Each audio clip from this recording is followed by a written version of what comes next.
তুমি বলো তোমার কাছে টাকা পয়সা নাই, কিচ্ছু নাই। আর যখন তোমার বাবার কাছে যাও তখন তো তোমার কাছে অনেক টাকা থাকে, তখন তো টাকার অভাবই হয় না। আচ্ছা ঠিক আছে, আমি এখন থেকে আর আমার বাবার বাড়ি যাব, কিন্তু আমার একটা কথা আছে, এই বাড়িতে তোমার বাবা মা আসতে পারবে না। যদি তোমার বাবা মা এই বাড়িতে আসে তাহলে কিন্তু আমি ঘাড় ধাক্কা দিয়ে এই বাড়ি থেকে বের করে দিব। এই শোনো না, আমাকে একটু আমার বাবার বাড়ি দিয়ে আসো না। এই আমি কি বলতেছি, একটু আমি বাবার বাড়ি কয়েকদিন থেকে আসতে চাইতেছি। আরে তোমাকে আমি কখন থেকে কি বলতেছি, আমি তো আমার বাবার বাড়িতে যাবো। একদম চুপ। তুমি জানো না গত মাসে আমার চাকরি চলে গেছে? আমি বাসা ভাড়া কিভাবে দিব, বাজার কিভাবে করব, সেটা চিন্তা করতে করতে আমার মাথাটা নষ্ট হয়ে যাচ্ছে। আর তুমি আছো তোমার বাবার বাড়ি নিয়ে। তোমার তো আমার নিয়ে চিন্তা করো। কোথায় তুমি আমাকে একটু মেন্টাল সাপোর্ট করবে, তা না করে উল্টা আমাকে মেন্টাল টর্চার করছো।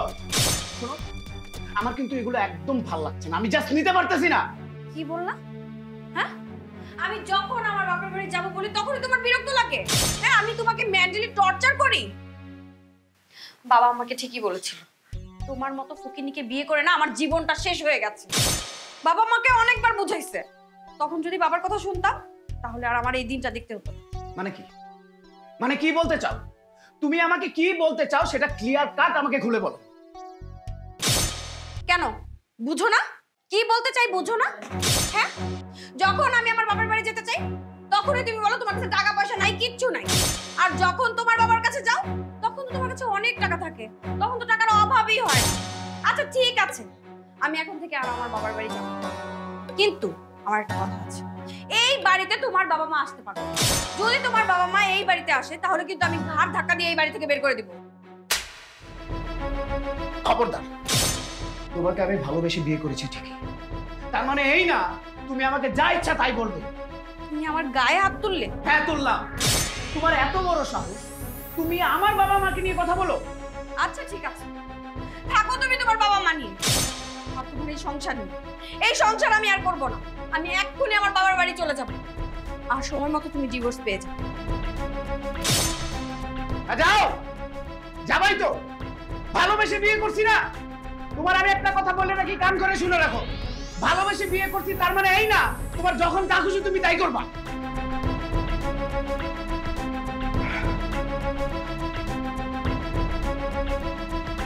হ্যাঁ, এখন তো আমার কিচ্ছু ভালো লাগবে না, আমি যেটা বলবো সেইটাই খারাপ লাগবে।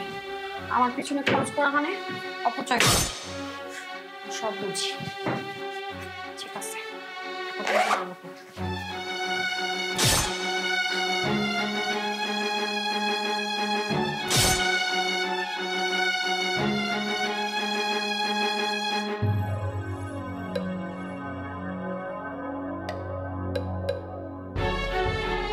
মনে হয় একটু বেশি বেশি করে ফেলছি।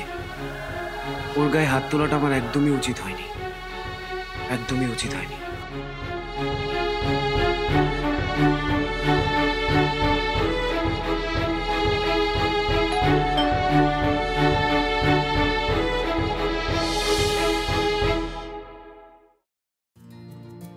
কি ব্যাপার তুমি? হ্যাঁ আমি কিন্তু থাকতে আসিনি, আমার কিছু কাপড় চোপড় রেখে গেছি, ওইটাই নিতে আসছি। এখন আমি ভিতরে যে কাপড় চোপড়গুলো নিয়ে আসবো নাকি তুমি আমার কাপড় চোপড়গুলো দিয়ে যাবা? না, ভেতরে আসো।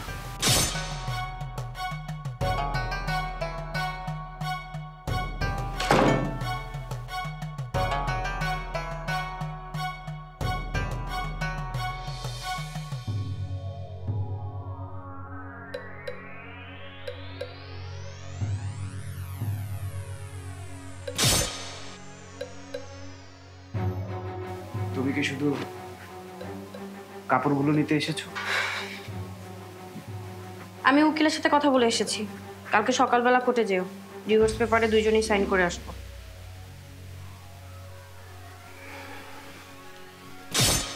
কি ব্যাপার, তোমার চোখে নিচে এরকম ডার্ক সার্কেল পড়েছে কেন? সারাক্ষণ রাত জেগে খালি মোবাইল টিপো তাই না, আর মুভি দেখো?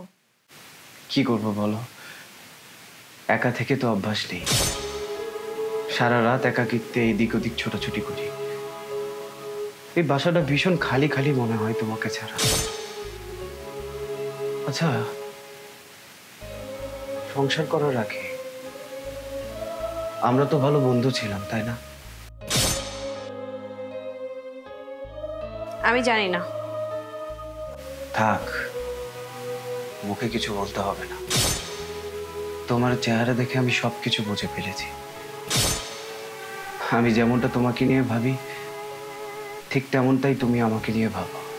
আচ্ছা, তুমি কি ওষুধ ঠিকঠাক মতো খাচ্ছ তো? হ্যাঁ, না মানে নিয়েছি কিনা আমি আসলে ভুলে যাই। কয়েকদিন আগে হয়তো মেডিসিন নিয়েছি, তারপরে আর না হয়নি। মানে কোনো কিছুই না মনে রাখতে পারি না আমি। কি বললে? এতটা খামখেয়ালি? তুমি যদি ঠিকঠাক মতো মেডিসিন না নাও তাহলে তো তোমার সুগার বেড়ে যাবে, তখন তো আরেকটা ঝামেলা পাকাবা। আচ্ছা, এগুলো বাদ দাও। চা খাবে তুমি? তুমি আবার চা বানাতে পারো নাকি? হ্যাঁ, আমি বানাবো। খারাপ চা বানাতে বানাতে চা বানানো শিখে গিয়েছি। এখন হয়তো বা একটু ভালো চা বানাতে পারি। তোমার হাতের চা খেতে খেতে আমার একটা বাজে অভ্যাস হয়ে গেছে। এখন আমার বাবার বাড়িতে আমি চিনি ছাড়া চা খাই। আচ্ছা, আমার লাল শাড়িটা কোথায়? ওটা আলমারিতে খুঁজে পাচ্ছি না। ওটা বোধহয় উপরে রাখা আছে। ও,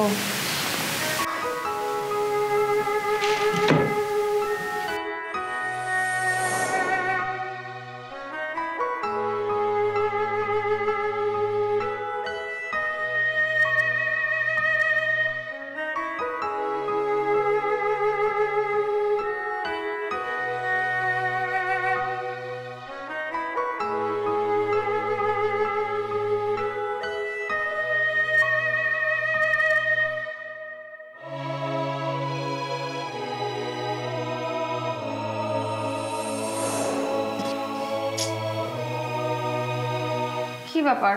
এইভাবে তাকিয়ে কি ভাবছো? না, তেমন কিছু না। পুরনো স্মৃতিগুলোর কথা মনে হয়ে গেল তো, এই আর কি। আচ্ছা নিপা, আমাকে একটা কথা বলো তো, তুমি কি আমাকে ছাড়া ভালো আছো? আচ্ছা, বাদ দাও এসব কথা। এসব কথা মনে করে লাভ কি? কালকেই তো আমাদের ডিভোর্স হয়ে যাবে। শুধু শুধু এসব মনে করে মন খারাপ করে তো লাভ নেই।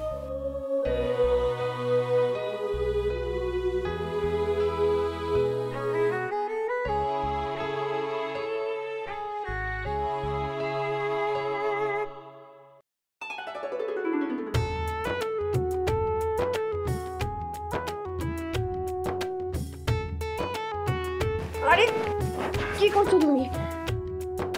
তুমি আমাকে ছোবা না। কয়েকদিন পরে আমাদের ডিভোর্স হবে, এখন এসব করার কি মানে? নিপা, তোমাকে ছাড়া আমি ভালো নেই। আমার সবকিছু উলটপালট হয়ে গিয়েছে। আমি না একদম অগোছালো হয়ে গিয়েছি। আমি যখন চিন্তা করি আমার সহধর্মী নেই, আমার সাথী নেই, আমার পুরো জগৎটা অন্ধকার হয়ে যায়। নিপা, নিপা, তুমি এখন থেকে যা যা বলবে আমি সব শুনবো। তুমি যখন তোমার বাপের বাড়ি যেতে যাবে আমি যেতে দিব। এখন থেকে আর কোনোদিন আমি তোমার গায়ে হাত তুলবো না। তোমার সব কথা শুনবো, কিন্তু প্লিজ প্লিজ তুমি আমাকে ছেড়ে যেও না। আমি থাকতে পারবো না। আমি শেষ হয়ে যাব। আমি একটা কথা বলি, আমিও না তোমাকে ছাড়া থাকতে পারছি না। আমারও অনেক কষ্ট হয়। আমিও সারাক্ষণ ছটফট করতে থাকি, তোমাকে নিয়ে টেনশন করি। আমারও অনেক কষ্ট হয়। আমি তোমাকে অনেক ভালোবাসি। আমিও তোমাকে অনেক ভালোবাসি, অনেক ভালোবাসি। বন্ধুরা, আমাদের ভিডিওটি কেমন লেগেছে অবশ্যই কমেন্টে জানাবেন। আর ভিডিওটা লাইক, কমেন্টস এবং শেয়ার করে দিবেন। আর নিত্য নতুন ভিডিও পেতে আমাদের পেজটা অবশ্যই ফলো করে দিবেন।